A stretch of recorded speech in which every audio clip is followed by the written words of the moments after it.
Assalamualaikum warahmatullahi wabarakatuh. Saudara-saudara sekalian, pada kesempatan ini saya akan bicara tentang uji diagnostik yang berkaitan dengan sensitivitas dan spesifitas. Selain itu, confounding factor dan bias. Satu pertanyaan yaitu mengapa kita penting untuk mengetahui diagnostik tes? Oleh karena kita memerlukan satu informasi untuk membuat satu keputusan klinik. Informasi biasanya didapatkan dari suatu tes. Di dalam ilmu kedokteran setidak-tidaknya ada 3 hal, yaitu kalau kita men-screen suatu risk factor, ini disebut dengan screen test. Kalau kita ingin mengetahui tentang suatu diagnostik, disebut diagnostik tes. Dan kalau kita ingin mengestimasi prognosis dari pasien, kita itu melakukan prognostik tes. Kapan dan kepada siapa tes-tes tersebut harus dikerjakan? Dan kalau kita sudah mendapatkan informasi, seberapa besar nilai pada informasi tersebut? Ini saudara-saudara sekalian, kalau kita mengadakan suatu tes, pertama pasti hasilnya tes itu positif atau negatif. Tetapi kalau dibandingkan dengan gold standard, tes yang kita nyatakan positif mungkin benar-benar itu positif. Itu yang disebut dengan true positif. Tetapi ada kalanya tes yang kita kerjakan itu hasilnya negatif, tapi ternyata dia itu positif. Ternyata pasien itu adalah mengandung penyakit. Itu yang dinamakan false positif. Sebaliknya, kalau tes itu negatif, setelah kita periksa dengan gold standard, kadang-kadang maka pasien tersebut ternyata meskipun tesnya negatif, ternyata dia adalah menderita sakit. Tes yang demikian kita katakan false negatif. Tetapi kalau dengan tes kita hasilnya negatif dan dengan gold standard juga hasilnya negatif, itu yang dinamakan dengan true negatif. Dari pemeriksaan-pemeriksaan semacam ini, maka ada beberapa analisis yang kita kerjakan, terutama yaitu tentang predictive value atau nilai duga.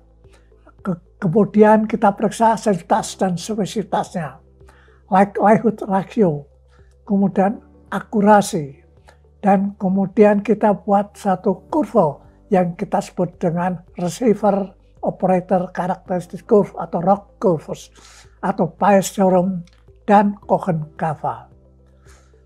Di sini kalau kita bicara dengan positive predictive value atau nilai duga yang positif adalah proporsi daripada orang-orang yang tesnya positif yang benar-benar sakit. Di sini dalam tabel ini yang disebut positif predictive value adalah TP, orang yang tesnya positif, TP dan FP. TP yaitu yang positif TP dibanding TP dan FP. Sebaliknya, kalau kita berbicara dengan negatif predictive value adalah proporsi daripada orang yang tesnya negatif, yaitu TN dan FN, yang benar-benar dia tidak mempunyai penyakit atau TN. Maka itu yang disebut negatif predictive value adalah TN dibagi TN per FN. Nah, untuk jelasnya, ini adalah suatu 2x2 table yang sering digunakan dalam uji diagnostik. Yang pertama, ini adalah hasil tes. Kemudian ini adalah status penyakit itu adalah gold standard. Artinya orang itu benar-benar sakit atau tidak. A, ini disebut true positif. Oleh karena apa? Oleh karena hasil tesnya positif dan memang orang ini benar-benar status penyakitnya positif. Yang B, ini menurut tes kita adalah positif, tetapi sebenarnya setelah dites dengan gold standar orang ini sehat. Sehingga B ini disebut dengan false positif.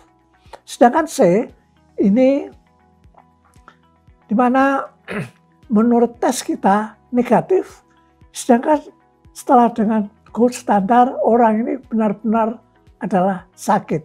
Sehingga tes kita yang negatif itu disebut false negatif atau negatif palsu. Sedangkan untuk D itu adalah true negatif. Oleh karena menurut tes kita negatif dan setelah gold standar juga negatif. Nah, perbandingan antara true positif yaitu A dibanding AC ini yang kita sebut sensitivitas. Sedangkan untuk true negative rate D per BD ini yang kita sebut spesifitas. Nah, ini ada false positive rate, ada false negative rate. Nah, ini kalau kita lebih lanjut berbicara seperti itu, ini hasil tes dan siklus penyakit. Jadi positif predictive value adalah A per AB, sedangkan untuk positif predictive value yang negatif ini D per C dan D. Sensitivitasnya adalah A per AC dan spesifitasnya D per BD. Sedangkan akurasi yaitu yang true positif dan true negatif A plus D dibagi pada seluruhan A, B, C, dan D. Nah, saudara-saudara sekalian, ada yang disebut kecenderungan atau likelihood ratio. Ini adalah satu alternatif juga untuk menentukan performance daripada tes diagnostik yang kita punya. Ini untuk menghitung kemungkinan sakit setelah mendapatkan tes. Ada di bagi kedua, likelihood positif dan likelihood negatif. Yang positif adalah perbandingan antara kecenderungan seseorang yang berpenyakit akan mendapatkan hasil positif dengan kecenderungan seseorang tanpa penyakit tapi juga mendapatkan hasil tes yang positif. Jadi di sini A per C dibagi B plus B plus D. Yang negatif ini perbandingan antara kecenderungan orang yang tanpa penyakit dan hasilnya negatif dengan kecenderungan orang yang berpenyakit juga mendapat hasil yang negatif. Sehingga ini A per AC dibanding D per BD. Nah, ini sebagai contoh. Misalnya kita meriksa Streptococcus bronchitis. Ini kita mempunyai kasus 149 dengan diagnosa klinis faringitis dibanding dengan kultur. Jadi yang diagnosa klinis ini adalah itu dengan diagnosa klinik, kemudian kita ambil kultur, ini dianggap gold standar, artinya benar-benar sakitnya positif. Ternyata apa? Dari 149 kasus ini, yang true positif 27. Ya. Kemudian false positif 35. Jadi predictive value yang positif ini 27 dibanding 62, 44%. Yang predictive value negatif ini 77 per 82 sama 88%. Nah, kalau kita lihat sensitivitasnya ada 27 per 37, 73%. Cukup tinggi. Dan kemudian spesifitasnya ini 77 dibanding 112, 69%. Dan akurasinya yaitu 27 ditambah 77 per 149, ini kira-kira 71%. Dan kalau kita periksa LR-nya positif 2,3, LR negatif adalah 0,39. Nah, apa yang disebut dengan sensitivitas? Sensitivitas yaitu angka yang menunjukkan kemampuan alat uji untuk mendeteksi suatu penyakit. Dan juga adalah proporsi hasil uji positif pada orang-orang yang berpenyakit. Jadi T plus dibanding disease. Nah, apa gunanya pemeriksaan sensitivitas ini? Hal ini dipilih jika ada akibat serius untuk penderita yang tidak terjaring. Jadi perlu sensitivitas yang tinggi. Kedua, ini akan sangat membantu selama stadium awal proses diagnosis. Jadi kita belum tahu persis diagnosisnya, kita perlu dengan sensitivitas. Yang ketiga, bermanfaat jika kemungkinan penyakit itu relatif rendah dan tujuan tes untuk menemukannya pada general check-up misalnya. Sedangkan sensitivitas ini adalah angka yang menunjukkan kemampuan alat uji untuk mendeteksi ketidaksakitan. Juga merupakan proporsi hasil uji negatif pada orang-orang tanpa penyakit. Jadi yang tesnya negatif juga tidak ada penyakit. Apa gunanya spesifitas ini? Tes ini adalah berguna untuk konfirmasi sebuah diagnosis yang telah diduga oleh data yang lain karena sedikit fal positifnya. Ini yang penting pada spesifitas itu adalah harus sedikit fal positifnya. Diperlukan terutama jika fal positif akan membahayakan penderita secara fisik, emosional, dan finansial. Jadi ini paling bermanfaat jika hasilnya positif. Kalau ada pasien dengan false positif, jadi sebagai contoh, seorang wanita yang di dalam perutnya ada tumor, kemudian didiagnosa ini adalah satu kistoma ovarii. Ternyata setelah dibuka ini bukan kistoma ovarii, ini adalah kehamilan. Ini namanya false positif. Yang diduga kistoma ovarii ternyata hasilnya tidak positif. Ini pentingnya spesifitas. Nah, untuk itu perlu batas antara sensitivitas dan spesifitas. Biasanya ada suatu trade-off antara sensitivitas dan spesifitas. Tes yang kita perlukan yaitu tes yang pasti sensitivitasnya tinggi, spesifitasnya juga tinggi. Ini tes yang paling baik. Sedangkan trade-off diperlukan jika data klinik dalam nilai bervariasi. Ada beberapa tes misalnya. Dan letak cut-off point antara normal dan abnormal. Ini perlu kita tahu kan. Nah, saya ingin menggarisbawahi ada cara lain untuk melihat hubungan sensitivitas dan spesifitas. Adalah dengan membuat kurva ROC tadi, yaitu Receiver Operator Characteristic Curve. Ini yang disebut nilai batas atau cut-off point. Ini sangat menentukan. Misalnya kita akan mendiagnosa hepatitis dengan memeriksa ALT.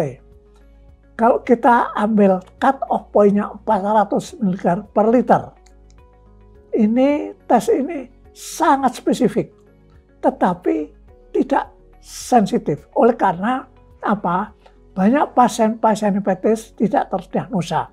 Misalnya ada pasien yang kadar ALT-nya hanya 300 mikro per liter, dikatakan orang yang tidak hepatitis karena tidak melampaui batas 400 mikro per liter. Sebaliknya, kalau kita pakai cut-off point 20 mikro per liter, tes ini sangat sensitif, tetapi tidak spesifik. Karena apa? Banyak pasien sehat dianggap hepatitis. Misalnya ALT-nya itu 100, dianggap sehat. Oleh karena kita mengambil cut-off point 20. Jika banyak yang sehat, tetapi dianggap ini hepatitis. Untuk itulah perlu ini dibuat ROC curves untuk memendekkan berapa tes. Kalau kita lihat sini, yang garis merah itu semakin luas daerah di bawah yang lengkung merah ini, kurva ini semakin baik. Jadi ini untuk apa? Untuk menentukan nilai batas yang terbaik dari satu jenis tes diagnostik. Makin mendekati pojok kiri atas, itu panah itu, maka tes itu makin baik. Yang di bawah itu kita hitung satu min spesifitas, yang satu itu sensitivitas. Nah, ini contohnya. Jadi ini ada trade off. Ini pada pasien-pasien yang diabetes mellitus yang kita periksa kadar gulanya. Misalnya kita memakai cut off point 100. Jadi orang-orang yang kadar gulanya 100 mg per cc ini dianggap menderita diabetes. Maka tes ini sensitivitasnya 88,6%, spesifitasnya adalah 69,8%. Tetapi kalau kita tingkatkan, misalnya cut off point-nya kita tinggikan sekali. Misalnya di sini hanya orang-orang yang kadar gulanya 170 mg/% yang kita anggap diabetes mellitus. Kalau di bawah 170% kita anggap sehat, maka pasien ini sangat spesifik, yaitu sampai 100%. Tetapi tidak sensitif, sensitivitasnya tinggal 42%. Apalagi kalau kita itu mengambil cut off point 200 mg/%. Ini selain sangat spesifik, sensitivitasnya sangat rendah, hanya 21%. Sehingga apa? Kalau kita buat kurvanya seperti ini. Nah, kurva, jadi ini kurva pemeriksaan tes gula darah itu memang benar-benar baik. Karena apa? Setelah kita buat kurvanya itu mendekati kiri atas. Jadi bagian yang bawah ini besar. Ini yang bawah adalah satu min specificity atau false positive rate. Yang di atas itu adalah true positive rate sensitivity. Inilah hubungan antara sensitivitas dan spesifitas. Saudara-saudara sekalian, setelah kita tahu antara sensitivitas dan spesifitas, apa yang berpengaruh pada hasil uji diagnostik? Pertama adalah spektrum dari pasien atau prevalensi dari pasien, kelompok masyarakat yang kita teliti. Yang kedua adanya bias atau penentuan performance rate. Ini yang akan kita bicarakan nanti. Dan adanya chance atau kesempatan. Ini yang kita periksa nanti dengan Koch-Kappa.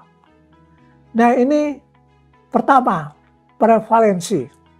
Jadi prevalensi dari suatu penyakit yang akan periksa sangat berpengaruh. Contohnya begini, kita ingin meriksa yaitu orang-orang dengan HIV.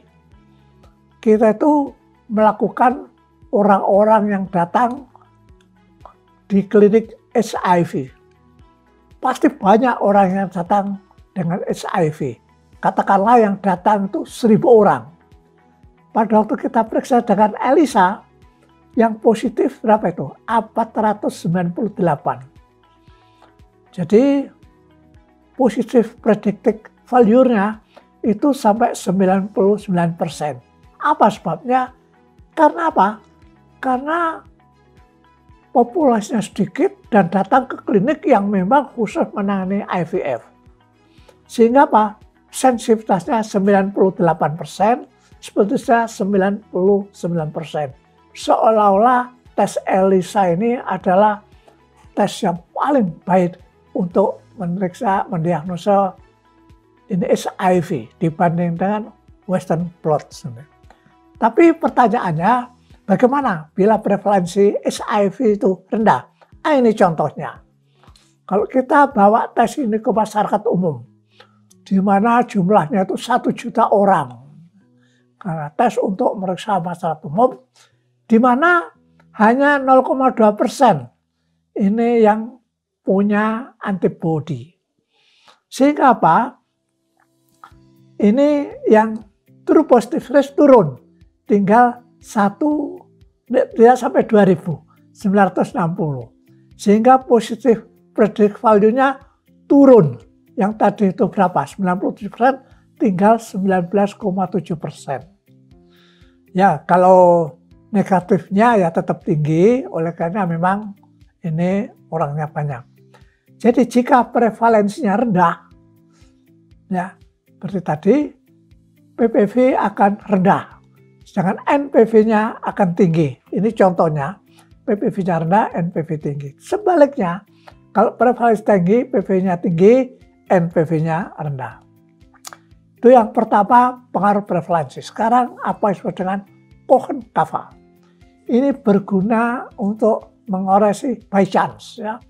Jadi by chance itu adalah kebenaran tes itu bisa positif against pada akurasi uji diagnostik, yaitu mengoreksi nilai kesepakatan, yaitu yang tadi A per D tadi. Nah ini, contohnya begini, kalau kita mendiagnosis depresi oleh pakar dibanding dengan self-completed questionnaire, jadi SCQ itu adalah dengan kuesioner saja. Orang itu lalu dites, orang ini depresi apa enggak? Ya. Kemudian setelah dipakai ini self-completed questionnaire, orang ini yang 100 ini dibawa ke psikolog, ya pakar yang menilai betul-betul depresi apa tidak. Ternyata apa?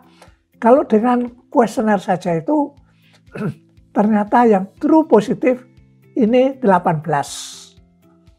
Ya.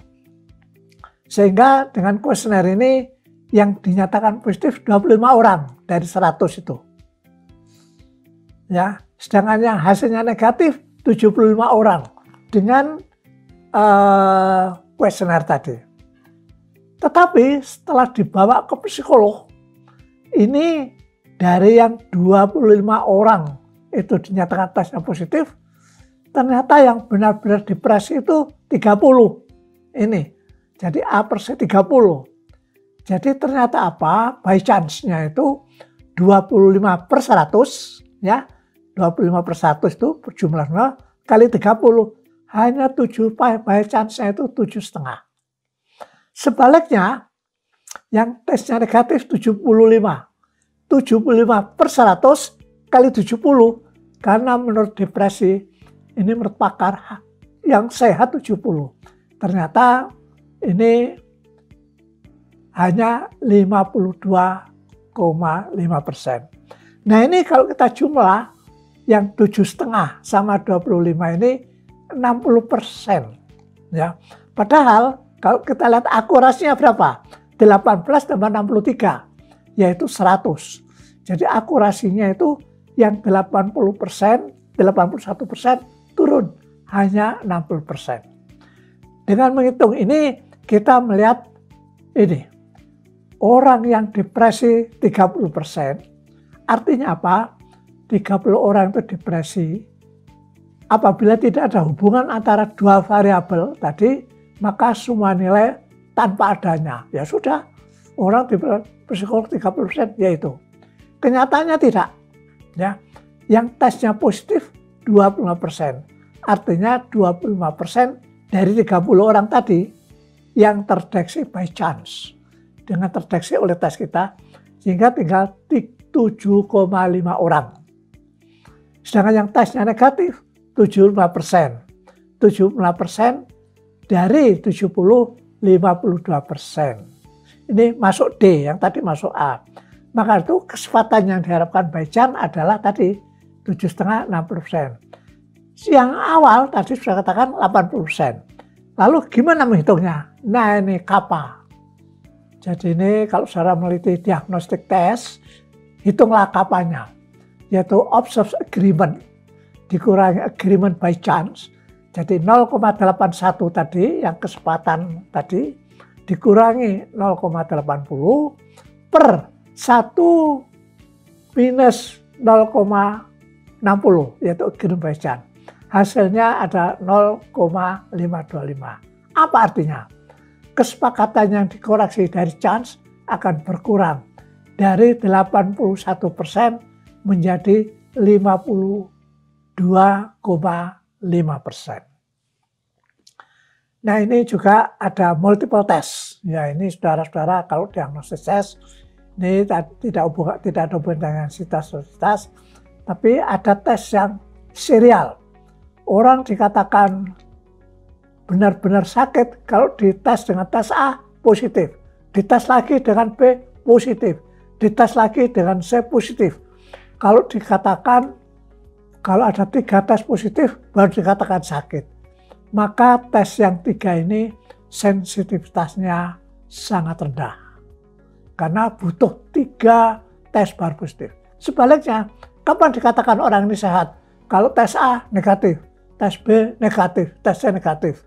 Ini spesifitasnya akan sangat meningkat. Ada lagi serial test. Kalau dites A kemudian negatif, kemudian positif, A negatif, ini juga sama, sensitivitas dan spesifitasnya turun. Nah, kesimpulannya gimana? Diagnostic test itu adalah suatu studi observasional untuk menemukan kemampuan suatu tes. Untuk itu maka saudara-saudara kalau melakukan diagnostic test harus dihitung sensitivitasnya, spesifitasnya, nilai duga atau predictive value, kemudian rasio kecenderungan, LR ratio tadi, dan ROX curves, ya, dan perlu dilakukan analisa koreksi. Nah, yang kedua ini tentang confounding variable. Apa yang disebut dengan confounding variable? Dalam bahasa Indonesia berarti variabel pengganggu, yaitu variabel yang merusak hubungan antara exposure dan outcome. Variabel ini dikatakan mengganggu karena apa? Keberadaannya bisa sebagai penyebab juga terjadinya exposure, namun di saat yang sama keberadaannya juga sebagai penyebab terjadinya outcome. Jadi mempengaruhi hubungan antara exposure dan outcome.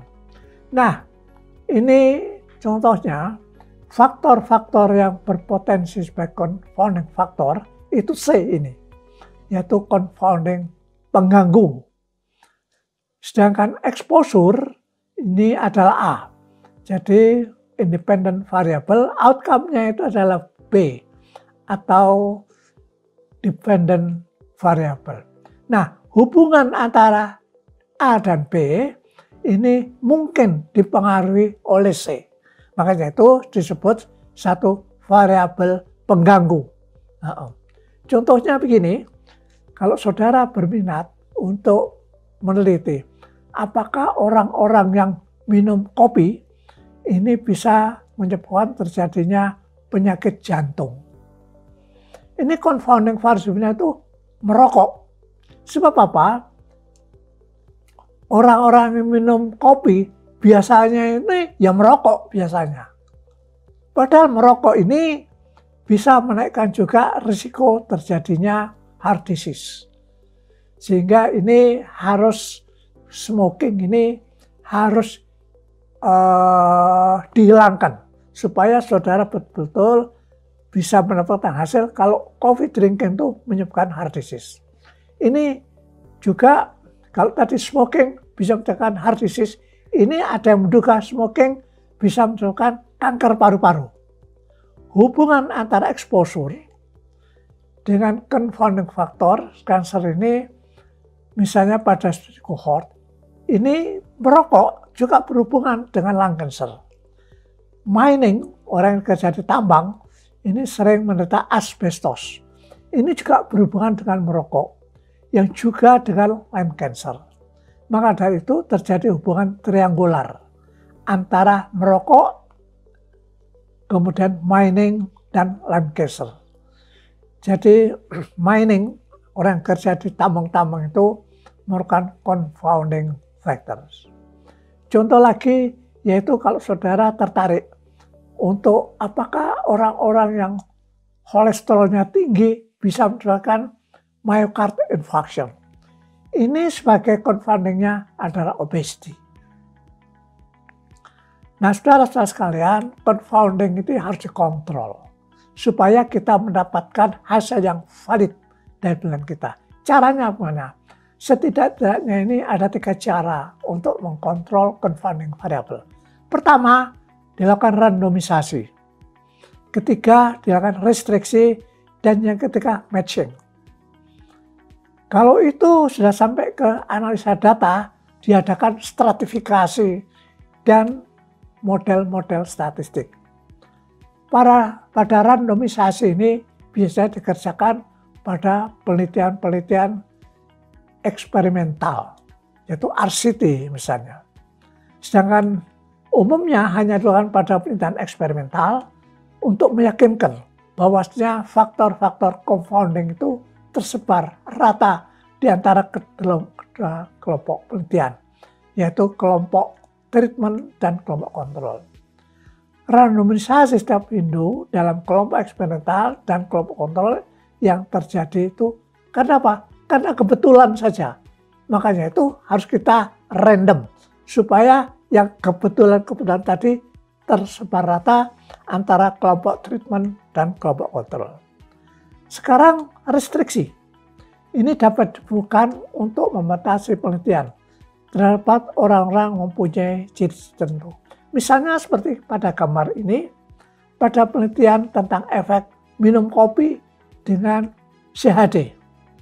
Partisipan atau individu dalam penelitian dibatasi hanya kelompok-kelompok yang tidak merokok. Karena sigaret smoking itu dikatakan confounding, maka di dalam inclusion kriteria supaya dicari orang-orang yang tidak merokok. Matching.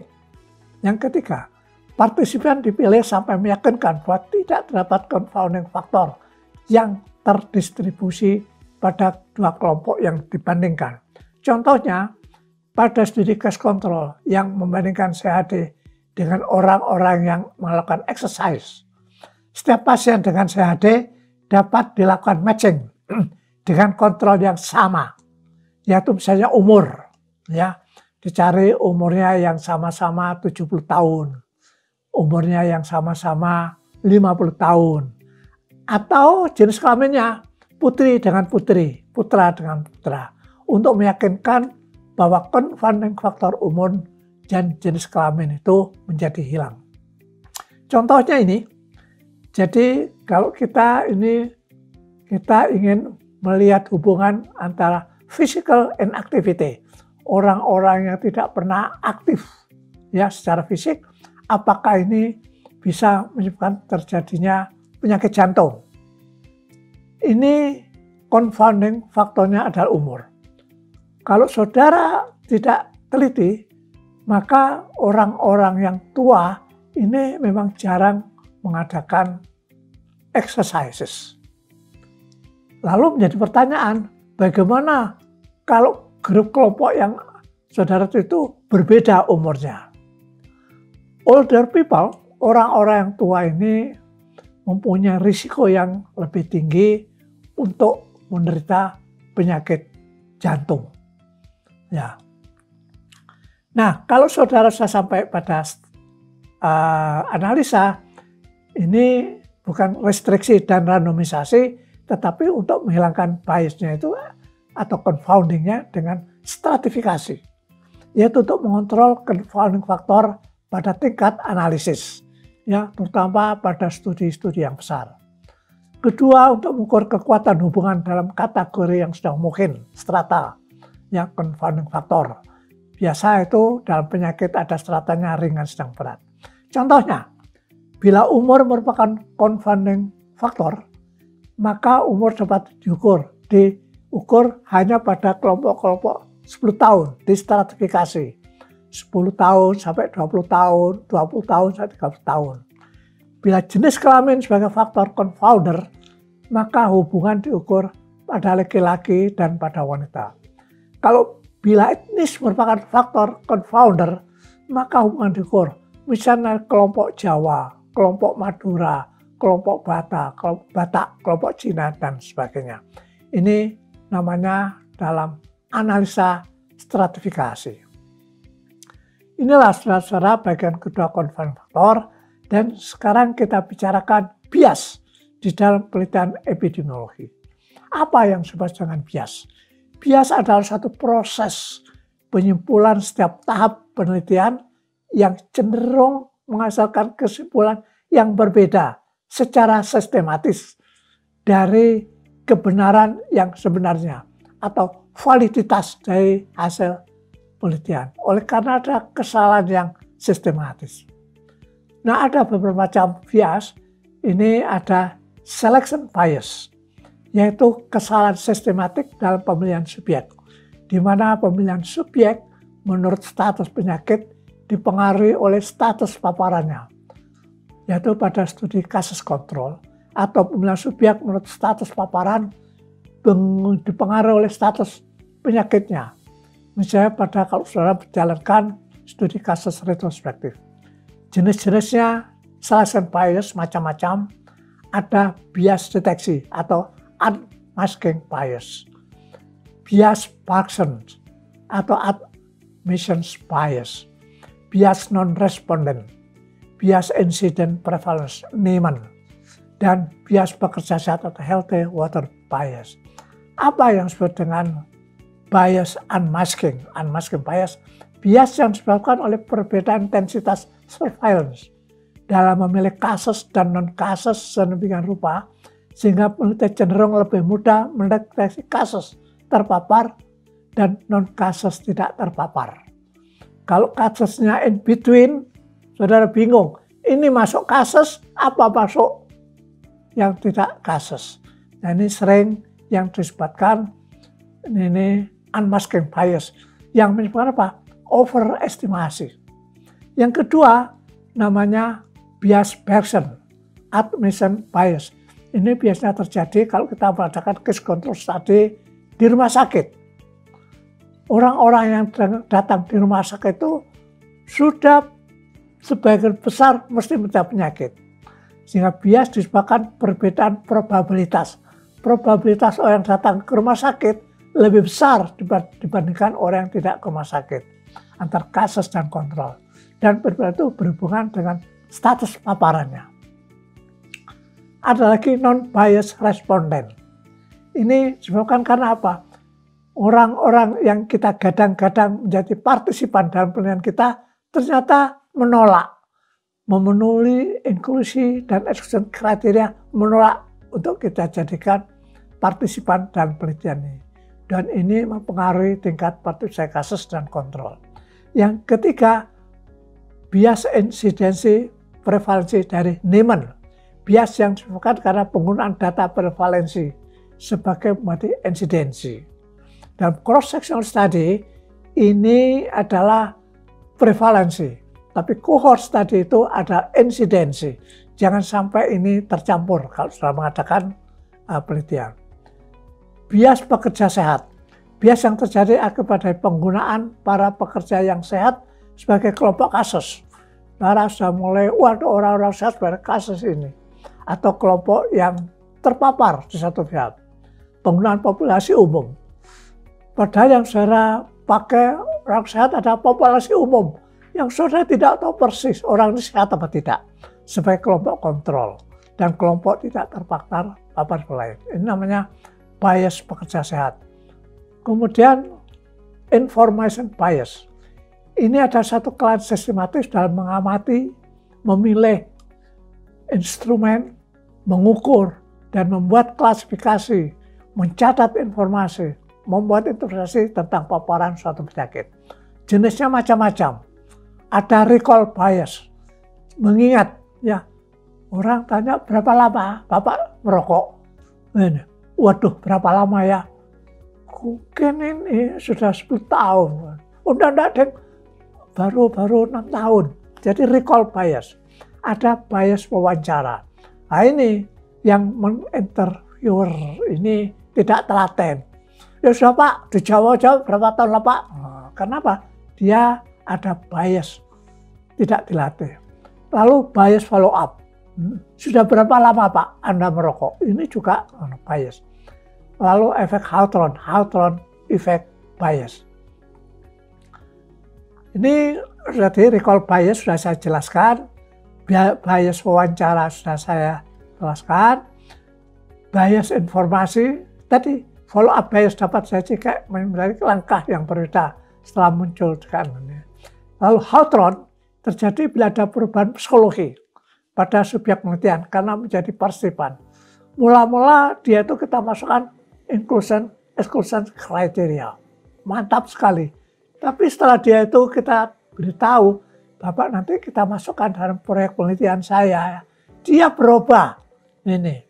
Lalu dia memberikan informasi ini tidak yang seharusnya. Ini namanya efek Hawthorne. Ini pun harus menjadi perhatian saudara supaya saudara tidak masuk dalam bias. Bias informasi terjadi bila terhadap kesalahan pada saat mengumpulkan informasi exposure dan disease pada saat sampel penelitian. Bisa terjadi saat analisa data, kesalahan pada coding, kesalahan pada metode statistik untuk menguji hipotesa. Dapat juga observation bias atau misclassification bias. Jadi setiap penyakit itu mesti punya klasifikasi ringan, sedang, berat. Kapan penelitian dimasukkan ringan, kapan dimasukkan sedang, kapan berat. Ini harus benar-benar diteliti dengan baik supaya tidak terjadi observation bias atau non-differential dan differential bias. Ada lagi yang sebut ini selective loss to follow up atau wedge travel bias. Bias yang pada studi longitudinal dapat terjadi karena subjek terpilih hilang. Karena saudara terlalu lama kohort lalu hilang. Ya, sehingga tidak profesional selama follow up. Disebabkan dari kehilangan subjek studi follow up. Misalnya karena subjek menderita masalah kesehatan tertentu, sudah meninggal atau malah sudah sembuh sehingga tidak bisa diteliti lagi, mengundurkan diri dan sebagainya. Nah, ini akhirnya bias itu memang dapat terjadi pada setiap tahap. Bisa dalam tahap pencarian referensi, pada suatu seleksi sampel, pada intervensi, pada studi eksperimental, pada kerusakan exposure, pengukuran exposure, pada tingkat analisa data, pada tingkat interpretasi, dan bahkan pada saat terjadi mau publikasi hasil. Sebagai kesimpulan, bias harus selalu dipertimbangkan dalam mengamati hubungan statistik antar variabel, baik positif, negatif maupun tidak ada hubungan. Bias lebih efektif untuk diminimalkan melalui desain dan pelaksanaan penelitian yang cermat atau tidak. Demikianlah saudara-saudara sekalian, kalau saudara mengadakan penelitian diagnostik test, yang saudara harus pertimbangkan kemungkinan adanya faktor yang mengganggu atau faktor yang itu kontributor dan kemungkinan terjadinya bias. Demikian, wassalamualaikum warahmatullahi wabarakatuh.